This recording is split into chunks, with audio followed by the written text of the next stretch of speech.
میں ایک عبارت امام اہل سنت اشار امام احمد رضا بریلوی رحمۃ اللہ علیہ کی حسام الحرمین کے صفحہ 103 سے پڑھ کر سنا دیتا ہوں تاکہ یہ بات واضح ہو جائے کہ ہم امام احمد رضا بریلوی رحمۃ اللہ کے ماننے والے ہیں اور ان کی فکر جو ہے وہ کیا ہے وہ آپ کے سامنے میں رکھ کے انشاءاللہ چند چیزیں یہ قاتلانہ حملے کے حوالے سے کچھ اپنے تحفظات پیش کروں گا۔ فرماتے ہیں جان لیجئے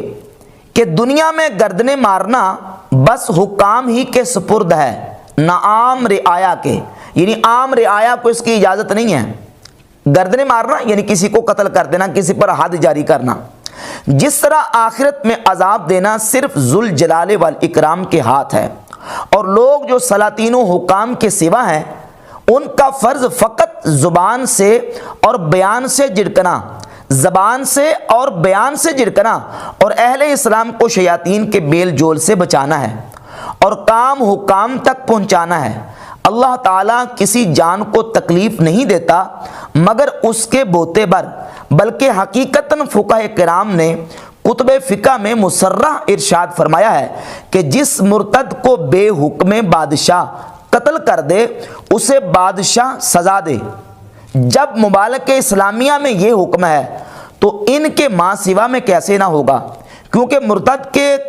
قاتل، یہاں کتابت کی غلطی ہے، مرتد کے قاتل کو غیر مسلم حکام یقینی قتل کر دیں گے تو اس قتل مرتد میں اپنے ہاتھوں اپنی جان کو ہلاکت میں ڈالنا ہے، اور اللہ عز و جل فرماتا ہے اپنے ہاتھوں اپنی جان ہلاکت میں نہ ڈالو، اور اپنے نفس مسلم کو ایک کافر جان کے عوض قتل کے لیے پیش کرنا ہے۔ یہ ہے امام اہل سنت رحمۃ اللہ کی تعلیمات اور فکر کہ ہم کسی بھی صورت میں قانون کو اپنے ہاتھ میں لینے کی اجازت نہیں دیتے، نہ تو ہم اس طرح کی کسی ایکٹیویٹی میں خود شامل ہیں، نہ ہی اس طرح کی کسی جو معاملہ ہے اس کی ہم حوصلہ افزائی کرنے کے لیے تیار ہیں۔ دعوت اسلامی پر اعتراض کرنے والوں کے مطابق کوئی کسی کو بھی سزائے موت دے سکتا ہے، تو کوڑے مارنے کی سزائیں تو موت کے سامنے بہت چھوٹی سزائیں ہیں، یہ کوئی کیوں نہیں دے سکتا؟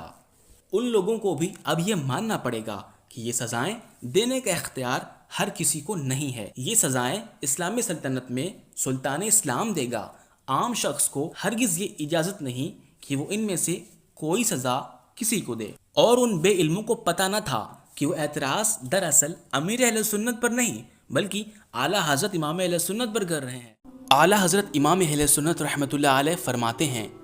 ہمارے ائمہ مذہب رضی اللہ تعالی عنہم کے نزدیک ساب یعنی گستاخ رسول مرتد ہے، اور اس کے سب احکام مثل مرتد یعنی مرتد ہی کی طرح ہیں۔ مرتد اگر توبہ کرے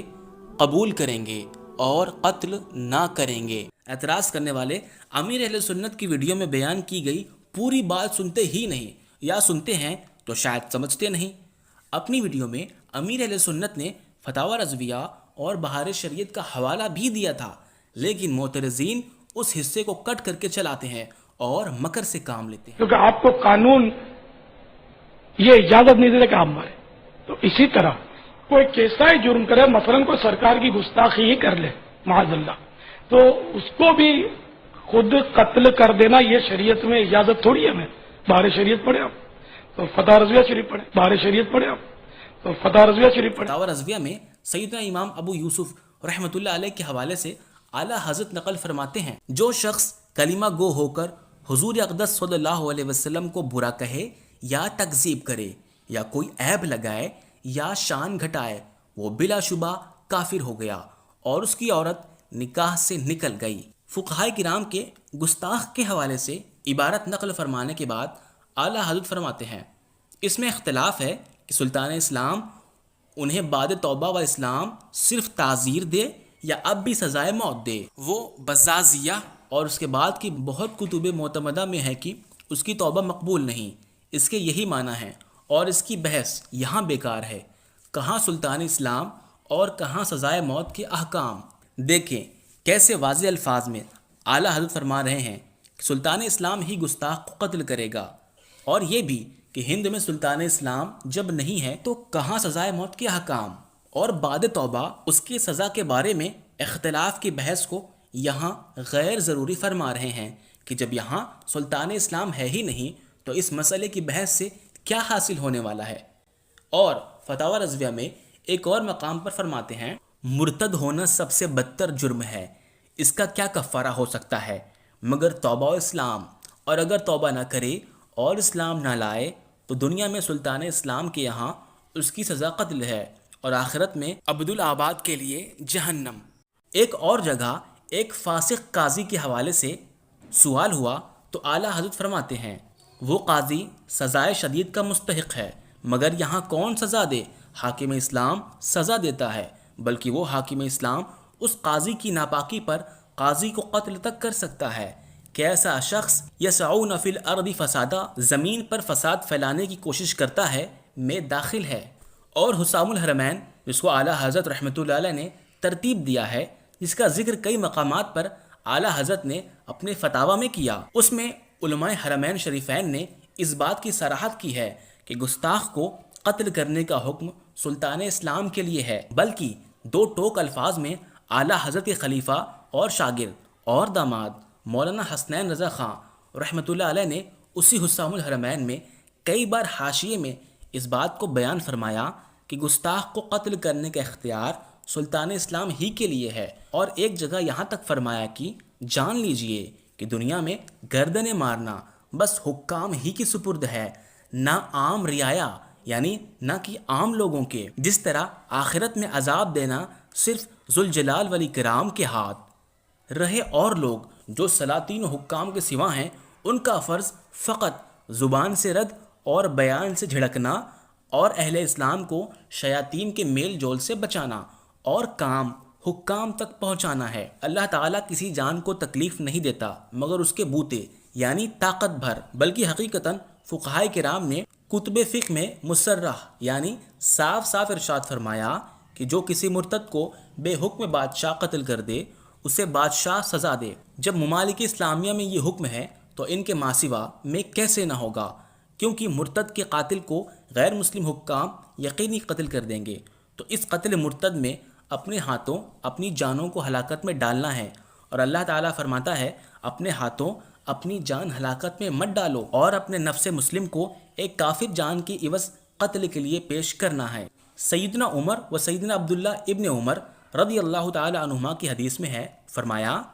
ارشاد کیا رسول اللہ صلی اللہ علیہ وسلم نے کہ یقیناً ساری دنیا کا زوال اللہ کے نزدیک کسی مسلمان شخص کے مارے جانے سے بہت زیادہ ہلکا ہے۔ ترمذی و نسائی نے اسے روایت فرمایا، تو اس بات کے لیے آپ خوب ہوشیار رہیے کہ جہاں کہیں یہ احکام واقع ہوئے خاص بادشاہ و حکام ہی کے لیے ہیں۔ چنانچہ انہی حسام الحرمین کی تقاریض میں چند علماء اعلام نے اس کی تصریح فرما دی ہے۔ حسام الحرمین کا یہ کلام بار بار دیکھیے اور فیصلہ کیجئے کہ کیا امیر اہل سنت دامت برکاتہم العالیہ نے اسی کے مطابق مسئلہ بیان کیا تھا یا نہیں، بلکہ اس میں تو یہاں تک کہا گیا ہے کہ جو بے اجازت بادشاہ کسی مرتد کو قتل کرے اسے سزا دینے کا فقہا نے لکھا ہے۔ اگر یہی بات امیر اہل سنت بیان کر دیتے تو حاسدین سر پر پہاڑ اٹھا لیتے۔ بہار شریعت بھی ملاحظہ ہو کہ خلیفہ اعلیٰ حضرت مفتی امجد علی اعظمی رحمۃ اللہ علیہ فرماتے ہیں مرتد کو قید کرنا اور اسلام قبول نہ کرنے پر قتل کر ڈالنا بادشاہ اسلام کا کام ہے، اور اس سے مقصود یہ ہے کہ ایسا شخص اگر زندہ رہا اور اس سے تعرض نہ کیا گیا یعنی ایسوں کو روکا نہ گیا تو ملک میں طرح طرح کے فساد پیدا ہوں گے اور فتنے کا سلسلہ روز بروز ترقی پذیر ہوگا، جس کی وجہ سے امن عامہ یعنی امن و سکون میں خلل پڑے گا۔ لہٰذا ایسے شخص کو ختم کر دینا ہی مقتضائے حکمت یعنی حکمت کے مطابق تھا۔ اب چونکہ حکومت اسلام ہند میں باقی نہیں، کوئی روک تھام کرنے والا باقی نہ رہا، ہر شخص جو چاہتا ہے بکتا ہے، اور آئے دن مسلمانوں میں فساد پیدا ہوتا ہے، نئے نئے مذہب پیدا ہوتے رہتے ہیں۔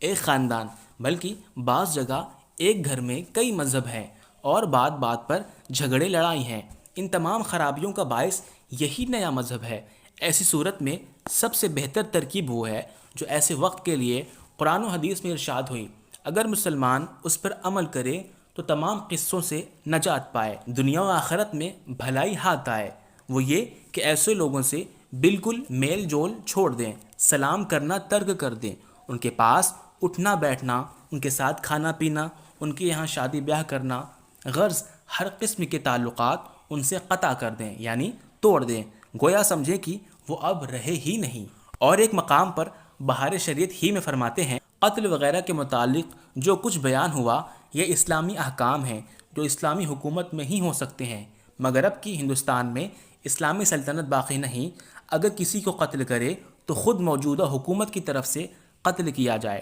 لہٰذا حالات موجودہ میں ان پر کیسے عمل ہو سکے؟ اس وقت جو کچھ ہم کر سکتے ہیں وہ یہ ہے کہ ایسے لوگوں سے مقاطعہ یعنی بائیکاٹ کیا جائے اور ان سے میل جول، نشست و برخاست یعنی اٹھنا بیٹھنا وغیرہ ترک کرے۔ بلکہ بہار شریعت میں یہاں تک لکھا ہوا ہے کہ اگر ایسے شخص کو جس پر رجم کرنے کا حکم ہو چکا ہو کسی نے قتل کر ڈالا یا اس کی آنکھ پھوڑ دی تو اس پر نہ قصاص ہے نہ دیت، مگر اس قتل کرنے والے کو سزا دیں گے کہ اس نے کیوں پیش قدمی کی۔ ہاں، اگر حکم رجم سے پہلے کسی نے ایسا کیا تو قصاص اور دیت واجب ہوگی۔ دیکھیں کیسے صاف الفاظ میں فرمایا کہ سلطان اسلام کا رجم کے حکم کو دینے کے بعد بھی کوئی آگے بڑھ کر پہلے قتل کر دے تو اسے سزا دی جائے گی، اور اگر سلطان اسلام کی طرف سے رجم کرنے کا حکم نہ آئے اور کوئی آگے بڑھ کر شادی شدہ زانی ملزم کو قتل کر دے تو پھر قصاص تک لیا جائے گا۔ ایسے ہی زنا کی حد اور دیگر سزاؤں کے قائم کرنے کے بارے میں فرماتے ہیں کہ حد قائم کرنا بادشاہ اسلام یا اس کے نائب کا کام ہے۔ زنا ہی کی سزا کے بارے میں فقیہ ملت رحمۃ اللہ علیہ فرماتے ہیں کہ مگر قرآن و حدیث کا یہ حکم بادشاہ اسلام کے ساتھ خاص ہے، اگر بادشاہ اسلام نہ ہو تو دوسرے لوگوں کو شرعی حد قائم کرنے کا اختیار نہیں۔ تو اب وہ لوگ ذرا لائن بنائیں اور امام اہل سنت اور دیگر علماء کے بارے میں بھی اپنی زبان ہلا کر دکھائیں۔ اور یہ بھی تعجب کی بات ہے کہ حاسدین دعوت اسلامی کو اتنا سمجھ نہیں آتا کہ دیوبندی وہابی ہمارے نزدیک گستاخان رسول ہیں۔ جب وہ یہ سمجھتے ہیں کہ گستاخ کو سزا کے طور پر قتل کوئی بھی کر سکتا ہے اور اس بات میں سلطان اسلام کی بات کی جائے تو ان کو بڑی تکلیف ہوتی ہے۔ ذرا وہ وہابیوں کے بارے میں بھی ایسا فتویٰ دکھائیں کہ اعلیٰ حضرت رحمۃ اللہ علیہ نے دیا ہو کہ جہاں پاؤ وہابیوں کو قتل کر دو۔ وہ لوگ بھی یہی مانتے ہیں کہ اب گستاخ کے بائیکاٹ کرنے کا حکم ہے، اور یہی ہمارے اکابر بشمول اعلیٰ حضرت کے فتویٰ دیتے آئے ہیں۔ گویا ایک طرف سے گستاخ کے قتل کی بات کرتے ہیں اور دوسری طرف بائیکاٹ ہی کو آپشن بتاتے ہیں، تو کیا اسے بھی دوگلی پالیسی کہیں گے یہ لوگ؟ بس جہالت کی یہی انتہا ہے، اپنی باتیں انہیں خود سمجھ نہیں آتی۔ وہابیوں کے بائیکاٹ کرنے کی بات سے وہ خود اپنے اعتراض کا اپنے ہی منہ سے جواب دیتے ہیں، پر بیچاروں کو ہوش ہی نہیں۔ اگر ہر گستاخ کو کوئی بھی قتل کر سکتا ہوتا تو ہمارے علماء بائیکاٹ کا نہیں بلکہ قتل کا فتویٰ دیتے تھے، اور خود پہلے علماء قتل کرنے کے لیے نکلتے۔ اگر قتل کرنے کا حکم سب کے لیے عام تھا تو علماء پر یہ اعتراض آئے گا تو انہوں نے خود قتل کیوں نہ کیا؟ مزے کی بات یہ ہے کہ جو اس مسئلے پر اعتراض کر رہے ہیں وہ خود قتل جیسے معاملوں سے کوسوں دور رہتے ہیں۔ اگر حکم تھا تو یہ کام خود کیوں نہ کیا؟ پہلے اپنے گریبان میں جھانکنا چاہیے، پر نہ، اعتراض صرف دعوت اسلامی پر ہی کرنا ہے۔ حالانکہ سچ تو یہ ہے کہ لوگ اندھے بن کر بڑے بڑے علماء پر اعتراض کر رہے ہیں کہ قتل کا حکم ہر ایک کو ہوتا تو ان بے دینوں پر قتل کا فتویٰ دینا کئی طرح سے علماء پر لازم ہو جاتا۔ صحیح بخاری میں تو خاص کر خارجیوں کے بارے میں حضور صلی اللہ علیہ وسلم نے ارشاد فرمایا تو تم انہیں جہاں بھی پاؤ قتل کر دو۔ اور یہ بات سبھی جانتے ہیں کہ وہابیہ بھی خوارج ہی کی برانچ ہے، جیسا کہ اعلیٰ حضرت رحمۃ اللہ علیہ نے فتاوی رضویہ میں بیان کیا ہے۔ تو پوچھنا چاہوں گا کہ اب تک معترضین نے وہابی خارجیوں کو واصل جہنم کیوں نہ کیا؟ صحیح یہ ہے کہ حدیث میں خارجیوں کا بیان کردہ حکم سلطان اسلام کو ہے، جیسا کہ مفتی احمد یار خان نعیمی رحمۃ اللہ علیہ بخاری شریف کی اسی حدیث کے خلاصے میں بیان فرماتے ہیں کہ اس لیے قتل کر دو وہ خارجی مرتد ہیں، یا اس لیے کہ وہ سلطان اسلام کے باغی ہیں، مگر یہ قتل شاہ اسلام کرے گا نہ کہ عام مسلمان۔ اس طرح کے قتل وغیرہ کے احکام جو قرآن و حدیث میں بیان ہوئے ان کو عام سمجھنا بہت بڑی غلط فہمی ہے۔ صرف اتنا سنا کر چھوڑ دینا کہ قتل کا حکم دیا گیا ہے اور یہ بیان نہ کرنا کہ یہ قتل کا حکم سلطان اسلام کو ہے، خیانت ہے۔ ایسے ہی ہند میں بلکہ باقی ممالک میں بھی غیر مسلم مسلمانوں کو نشانہ بناتے ہیں، صرف آیت کے حکم کو بیان کرتے ہیں مگر اس حکم کے خاص ہونے کو اور اس آیت کے شان نزول کو پسے پشت ڈال کر مسلمانوں کے خلاف پروپیگنڈا کرتے ہیں۔ فتاوی مرکز تربیت افتاء میں کفار کے ایسے ہی ایک اعتراض کا جواب ہے کہ قرآن پاک میں جو ارشاد ہے مشرکوں کو قتل کرو جہاں تم پاؤ، یہ حکم مشرکین عرب کے ساتھ خاص ہے۔ حجت الاسلام امام ابو بکر احمد احکام القرآن میں فرماتے ہیں اللہ تعالیٰ کا یہ فرمان مشرکوں کو قتل کرو جہاں تم پاؤ عرب کے مشرکین کے ساتھ خاص ہو گیا، ان عرب کے مشرکین کے علاوہ کے لیے یہ حکم نہیں۔ بعض نازک ترین حالات میں ہماری حکومتیں بھی اعلان کرتی ہیں کہ فسادیوں کو دیکھتے ہی گولی مار دو۔ اس سے زیادہ نازک اور خطرناک حالات میں قرآن میں یہ اجازت مسلمانوں کو اس زمانے میں دی گئی۔ اب کسی بھی ملک میں مسلمانوں کو یہ اجازت نہیں کہ وہ کسی کافر کو مارے، کیونکہ وہ مسلمان جس ملک میں رہتا ہے وہاں کے دستور کا پابند عہد ہوتا ہے، اور دستور میں تمام شہریوں کی جان و مال کا تحفظ بھی ہے۔ قرآن پاک فرماتا ہے اے ایمان والوں اپنا عہد پورا کرو، اس لیے یہاں کے ہر شہری پر، بالخصوص مسلمانوں پر، ہر شہری کی جان مال، دین، عقل سب کا تحفظ ضروری ہے۔ اور بدعہدی یعنی یہ عہد توڑنا اور کسی کو مار دینا حرام و گناہ ہے۔ علماء کی ان عبارات سے گستاخ کے قتل کا مسئلہ روز روشن کی طرح واضح ہو گیا۔ اب رہی یہ بات کہ کسی عاشق رسول نے عشق کے غلبے میں آ کر بے خودی کی کیفیت میں کسی گستاخ رسول کو واصل جہنم کیا، تو ہم انہیں برا بھلا نہیں کہہ سکتے کہ بے خودی کی کیفیت میں بندہ ہوش سے باہر ہو جاتا ہے۔ تو یہ ذہن میں رکھیے کہ قرآن و حدیث اور تمام علماء بلا کسی اختلاف کے گستاخ رسول کو کافر اور مرتد کہتے ہیں، کہ جو چاہے نمازی ہو، تہجد گزار ہو اور کیسا ہی پرہیزگار ہو، اگر اس نے واقعی سرکار نامدار صلی اللہ تعالی علیہ وسلم کی گستاخی کی تو اب وہ مرتد ہو گیا، اسلام سے خارج ہو گیا اور واجب القتل ہو گیا، واجب القتل ہو گیا، واجب القتل ہو گیا۔ قاضی کو چاہیے، حاکم کو چاہیے، قاضی کو چاہیے کہ اس کو وہ قتل کر دے۔ حاکم اسلام کا کام ہے کہ اس کو سزا دے اور قتل کر دے۔ اگر کوئی گستاخ رسول پکڑا جائے نہ واقعی اس نے گستاخی کی، تو ہم سب کی یہ ذمہ داری بنتی ہے کہ ہم اس کو حکومت کے حوالے کریں، قانون کے حوالے کریں، اور قانون کو چاہیے کہ اس گستاخ رسول کو کیفر کردار تک پہنچائے۔ اب اگر ایسے میں کوئی محبت رسول میں ڈوب کر عشق رسول سے مغلوب ہو کر اپنے ہاتھ میں قانون لے لیتا ہے اور کسی گستاخ رسول کو کیفر کردار تک پہنچا دیتا ہے اور مار دیتا ہے، تب بھی حکم شرعی یہی ہے کہ اس کے لیے وہ سزائیں نہیں، تب بھی حکم شرعی یہی ہے کہ اس کے لیے وہ سزائیں نہیں کہ مسلمان کو وہ قتل کر دے تو اس کو مطلب سزا دی جاتی ہے، قصاص لیا جاتا ہے، ایسی سزا نہیں ہے۔ گستاخ رسول کو اگر کوئی عام مسلمان میں مار دے، نہ اپنے ہاتھ میں قانون لے لے اس کو مار دے، تو اس پر شریعت اسلامیہ میں اس طرح کی سزائیں نہیں ہیں کہ جو مطلب عام آدمی کے قاتل پر ہوتی، کیونکہ یہ اس نے مسلمان کو نہیں مارا بلکہ گستاخ رسول کو مارا۔ البتہ چاہیے یہی تھا کہ اپنے ہاتھ میں قانون نہ لیا جاتا بلکہ قانون نافذ کرنے والوں کے ذریعے اس کو سزا دلوائی جاتی، کیونکہ اپنے ہاتھ میں قانون لینے سے بارہا مسائل کھڑے ہو جاتے ہیں جس کو ہر ذی شعور سمجھ سکتا ہے۔ چوری کر لے یا ادھر کوئی جیب کاٹ لے، اجتماع میں آ کر سامان بیگ اٹھا لے اور پکڑا جائے، اس کا کیا کیا جائے؟ تو ہوتا ہی ہے کہ عوام تو اس کو مارتے ہیں، ڈھیب ڈالتے ہیں۔ مگر میں نے یہ ان کو مشورہ دیا تھا، دیکھو مارنا یہ ہمارا کام نہیں ہے، قانون ہمارے ہاتھ میں لینا کام نہیں ہے۔ اس کو تم پکڑ کے جیسے چوری کی تو واقعی اگر اس نے چوری کی تو غلط فہمی میں نہیں، اگر اس نے واقعی چوری کی اس کو بے شک پکڑ لو، مگر اس کو آپ ایک انگلی بھی مار نہیں سکتے۔ آپ اس کو پکڑ کے پولیس تھانے میں جا کے بند کروا دیں۔ اب یہ جانے تو پولیس تھانہ جانے، کیونکہ آپ کو قانون یہ اجازت نہیں دیتا کہ آپ مارے۔ تو اسی طرح کوئی کیسا ہی جرم کرے، مثلا کوئی سرکار کی گستاخی ہی کر لے معاذ اللہ، تو اس کو بھی خود قتل کر دینا یہ شریعت میں اجازت تھوڑی ہے۔ ہمیں بہار شریعت پڑھے آپ تو فتح رضویہ شریف پڑھیں کہ اس میں یہی ہے کہ قاضی اسلام جو ہے نا وہ اس کو پہلے تو قید کرے گا اور اس پر اسلام پیش کرے گا، اس کو توبہ کے لیے اس کو سمجھایا جائے گا، علماء اس کو سمجھائیں گے، توبہ کے لیے سمجھائیں گے۔ اگر یہ نہیں مانتا اور واقعی گستاخ رسول ہے، تو اگر ہو واقعی کوئی گستاخ رسول تو اس کو بھی